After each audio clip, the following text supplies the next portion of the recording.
Hôm nay mình làm món cánh gà coca nè. Trời ơi, nghe nói là thấy thơm rồi, đói bụng rồi đúng không? Đó, cánh gà các bạn mua về xong các bạn rửa sạch và trần qua nước sôi như thế này nha. Sau đó cho hạt niêm vào và tí tiêu vào để ướp sơ nè.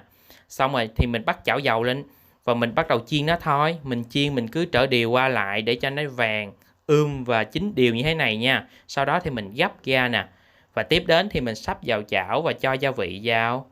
Đó, mình bỏ vào chảo rồi nha, mình cho gừng vào nè, xong rồi cho nước tương.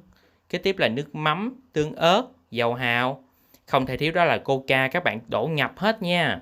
Xong rồi mình nấu lửa riu riu và để cho nó keo lại như thế này nè. Vậy là xong rồi đó. À, cho thêm tí mè cho nó màu mè xíu nè. Ừ, vậy mới xong đó.